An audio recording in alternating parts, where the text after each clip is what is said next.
Saudari-saudara, juga anak-anakku yang terkasih, berkah dalam. Pada hari Minggu setelah perayaan kelahiran gereja, yakni pada hari raya Pentakosta, kita akan merayakan Hari Raya Tritunggal Maha Kudus.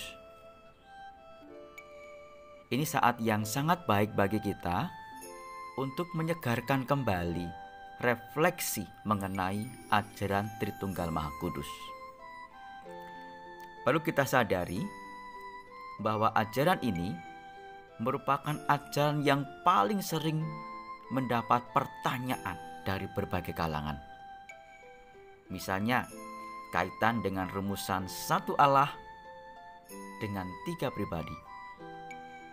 Bahkan ada tuduhan bahwa ajaran ini adalah akal-akalan dari Santo Paulus atau bapak-bapak gereja saja. Uraian beberapa menit ini pasti tidak akan mampu menjelaskan dengan gamblang dan sempurna tentang refleksi kita mengenai ajaran Tritunggal Maha Kudus. Karena diperlukan kupasan yang cukup mendalam dan juga kesamaan sudut pandang. Misteri Allah tidak akan mungkin bisa tergapai oleh akal budi manusia sepenuhnya. Maka banyak hal dalam misteri Allah hanya bisa kita dekati dengan iman kepadanya. Prinsip utama bahwa iman Kristiani mengajarkan Allah itu esa. Allah itu esa. Ajaran Allah Tritunggal pasti bukan mengajarkan bahwa Tuhan kita itu ada tiga. Pasti tidak. Ini harus kita pegang kuat. Sekarang kita mulai dari sumber utama, yakni kitab suci. Kita mulai dari Perjanjian Lama. Misalnya kita temukan dari kitab Kejadian, kitab Bilangan, dan sebetulnya juga masih banyak yang lain. Intinya, yang diwartakan adalah karya Allah mewujud dari zaman ke zaman. Dan di sana nampak jelas jejak-jejak Allah Trinitas. Misalnya digambarkan ketika kisah penciptaan, ada roh Allah melayang-layang. Ada unsur ilahi yang lain. Kemudian juga Allah menyebut kita pada dirinya sendiri pada ayat 26. Abraham bertemu dengan tiga figur ketika itu. Kemudian kisah Musa, suara Allah, sabda dalam loh batu, awan yang menaungi, dan masih banyak lagi. Simbol-simbol itu ternyata akan muncul kembali dalam refleksi iman di Perjanjian Baru yang berbicara tentang iman kita. Sementara dari Perjanjian Baru ada begitu banyak, saudara-saudara nanti bisa membaca. Ada begitu banyak dan paham tentang Tritunggal digunakan tanpa ada problem ketika itu. Intinya yang diwartakan adalah Allah itu esa. Ia mewahyukan diri dalam Bapa, Putra, dan Roh Kudus. Ketiganya satu, tetapi tidak dapat disamakan satu sama lain. Nah, sekarang kita melihat dari apa yang diajarkan oleh bapak-bapak gereja pada sekitar abad 23. Kita sebut ada Irenaeus, Tertullianus, dan Origenes. Irenaeus mengajarkan, sebab bersama Allah Bapa selalu hadir sabda dan kebijaksanaannya, yaitu putranya dan Roh Kudusnya, yang dengannya dan di dalamnya Ia menciptakan segala sesuatu, yang kepadanya Ia bersabda, marilah menciptakan manusia sesuai dengan gambaran kita.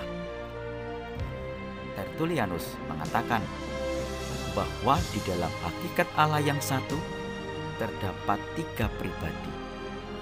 Demi sejarah keselamatan diperlukan tampilnya 3 pribadi tersebut yang tetap berkarya di dalam kesatuan. Ketiga pribadi itu berbeda bukan di dalam kondisi, melainkan di dalam derajat, bukan di dalam hakikat, melainkan di dalam bentuk, bukan di dalam kuasa, melainkan di dalam rupa. Tertullianus untuk pertama kalinya memperkenalkan istilah Trinitas untuk menyebut Allah Tritunggal, dan istilah persona untuk menyebut pribadi. Sedangkan Origenes mengajarkan, meskipun Kristus adalah Allah, Ia menjelma menjadi daging, dan dengan menjadi manusia, Ia tetap adalah Allah. Saudari-saudaraku yang terkasih, bersumber dari wahyu ilahi, yakni kitab suci, yang kemudian diolah, direfleksikan oleh bapak-bapak gereja. Akhirnya dalam sejarah gereja kita muncullah yang namanya konsili. Konsili yang secara khusus berbicara tentang ajaran iman Tritunggal Maha Kudus. Sekurang-kurangnya, yakni kita mengenal Konsili Nikea dan Konsili Konstantinopel. Konsili Nikea terjadi tahun 325. Konsili ini dikumpulkan oleh Kaisar Konstantin. Konsili ini menegaskan bahwa Yesus sehakikat dengan Bapa. Rumusan yang mirip kita temukan dalam Syahadat Panjang. Dengan demikian, konsili mengajarkan bahwa Yesus memang dilahirkan, tetapi bukan dijadikan. Ia sudah ada sejak kekal dan memiliki kodrat ilahi yang sama dengan Bapa. Dengan kata lain, Yesus adalah Tuhan. Konsili Konstantinopel terjadi tahun 381. Sejumlah bapak gereja melanjutkan dan mengembangkan apa yang dirintis oleh Konsili Nikea. Santo Athanasius menekankan bahwa Bapa, Putra, dan Roh Kudus adalah sehakikat. Roh Kudus bukanlah ciptaan. Melalui Roh Kudus kita mengambil bagian dalam Allah. Roh Kudus itu adalah Roh Putra, diutus oleh Putra. Apa yang dimiliki oleh Putra dimiliki pula oleh Roh. Tokoh-tokoh bapak gereja selanjutnya yang muncul adalah Basilius Agung, Gregorius dari Niza, Gregorius dari Nazianze, Santo Agustinus, dan masih banyak lagi. Mereka mempertajam perumusan tentang istilah hakikat dan pribadi. Konsili yang diadakan tahun 381 atau Konstantinopel mengambil rumusan Syahadat Nikea dan memperluas rumusan tentang Roh Kudus. Maka kita mengenal ada rumusan dalam syahadat, yakni dan akan Roh Kudus. Ia Tuhan yang menghidupkan, ia berasal dari Bapa, yang serta Bapa dan Putra disembah dan dimuliakan. Ia bersabda dengan perantaraan para nabi. Dengan perumusan konsili ini, maka ajaran tentang Allah dianggap tuntas. Dengan dogma Trinitas, gereja bermaksud menunjukkan bahwa Allah sendirilah yang menemui kita dalam Yesus Kristus, dan bahwa dalam Roh Kudus Allah sendiri hadir di dalam gereja. Saudari-saudara, menelaah dari sumber biblis maupun ajaran bapak-bapak gereja seringkali tidak sangat mudah dipahami. Banyak pihak kemudian menggunakan analogi, kendati tidak mungkin bisa memenuhi atau mewakili identitas Allah Tritunggal. Sebagian pihak sering menggunakan analogi dalam mencoba menjelaskan tentang ajaran Tritunggal. Bisa saja analogi kita gunakan melulu sebagai alat bantu pemahaman, meski jati diri Allah Tritunggal tidak mungkin bisa disamakan dengan analogi materi di dunia. Kita mengawali dari istilah atau kata satu. Kata satu atau tunggal adalah konsep. Faktanya, di dunia ini tidak ada materi yang hanya satu. Selalu yang satu itu sebenarnya adalah suatu kesatuan. Misalnya, satu bungkus Indomie, maka di dalamnya ada mie kering, bumbu, minyak, dan ada bungkusnya. Di dalam mie kering itu pun jika diurai juga terdiri dari unsur yang lebih kecil hingga sampai yang namanya molekul-molekul. Air, apakah merupakan satu, tunggal? Tidak. Air memiliki rumus H2O. Merupakan senyawa dari beberapa unsur, yakni hidrogen H2 dengan oksigen O2.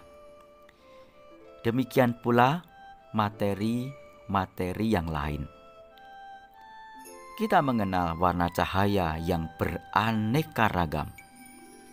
Namun ketika cahaya itu disatukan, maka akan menjadi cahaya berwarna putih. Ternyata warna putih itu merupakan penggabungan dari cahaya yang warna-warni. Oleh karena itu, kita perlu sadari bahwa konsep satu adalah idea yang tidak menemukan realitasnya di dalam dunia materi, apalagi dalam dunia spiritual. Keesaan Allah sulit digambarkan, dipadankan dengan gambaran yang ada di dunia ini. Karena dunia materi pun tidak kenal adanya satu yang murni. Berikutnya, analogi tentang kasih. Ajaran Tritunggal Maha Kudus menggambarkan relasi kasih maha sempurna Allah. Kasih tidak pernah bagi dirinya sendiri atau selalu bersifat relasional. Lalu bagaimana kasih sempurna itu bisa terjadi. Jika dijalin dengan manusia atau ciptaan yang lain, kesempurnaan kasih itu tidak terjadi. Kesempurnaan kasih Allah tidak mungkin tergantung pada manusia atau ciptaan yang lain yang tidak sempurna. Maka kasih sempurna Allah itu hanya bisa terwujud dengan yang sempurna atau maha sempurna, atau dengan pihak yang tak terciptakan.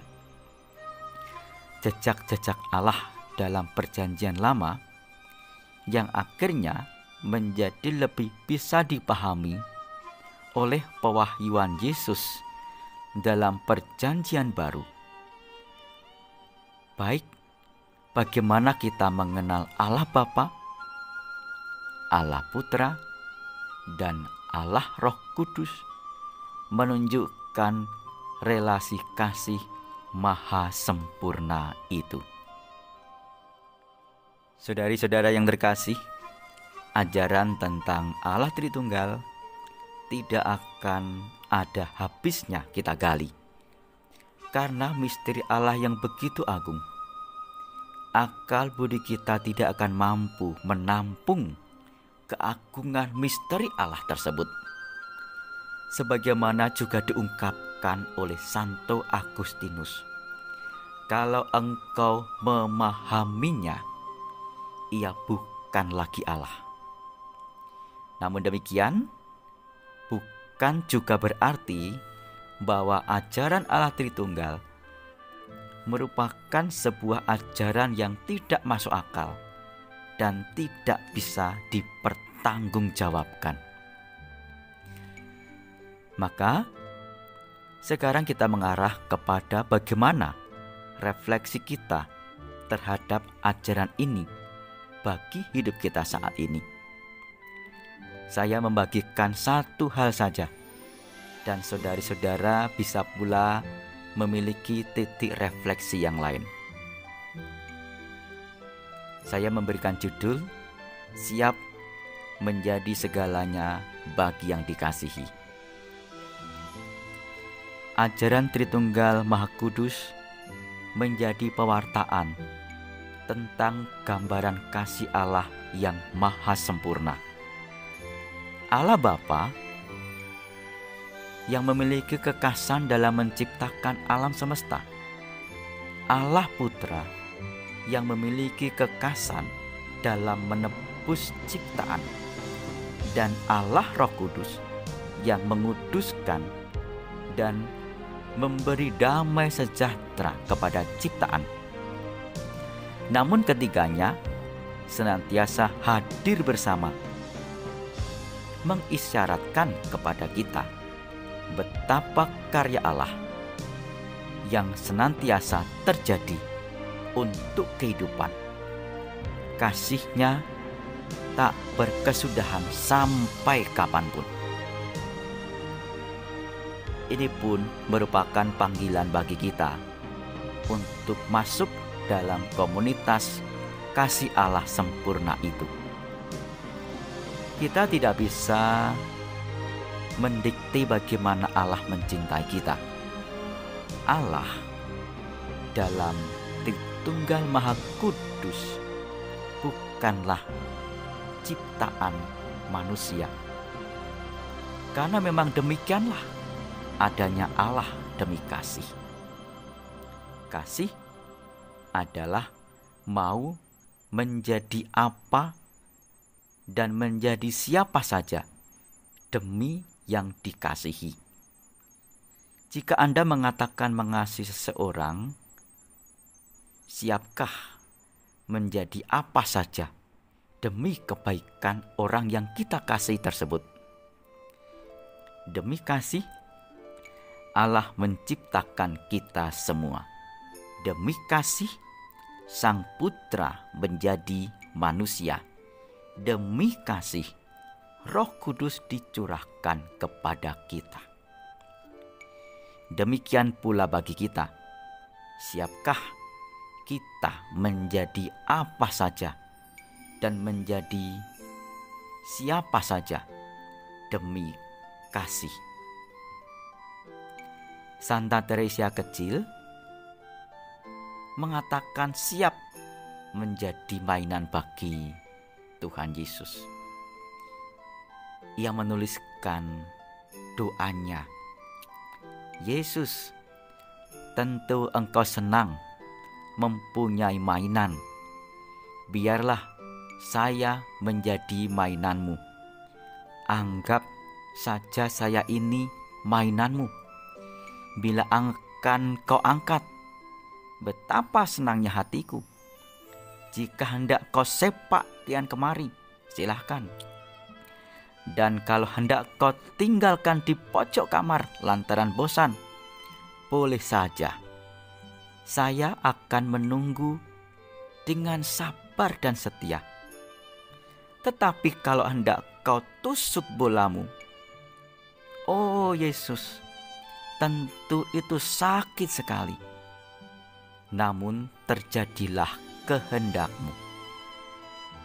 Luar biasa doa dari Santa Teresia kecil. Allah Tritunggal. Allah bisa menjadi apa saja dan menjadi siapa saja seturut kehendaknya. Tidak mungkin Allah tidak bisa menjadi apa saja dan tidak bisa menjadi siapa saja. Allah bisa menjadi pohon, bisa menjadi batu, bisa menjadi apa saja seturut kehendaknya. Dan kita tidak bisa mendikte kehendak Allah. Saudara-saudara, maka dengan kacamata itulah kita memandang Allah Tritunggal Maha Kudus. Itu semua adalah kehendaknya yang mengasihi kita tanpa batas.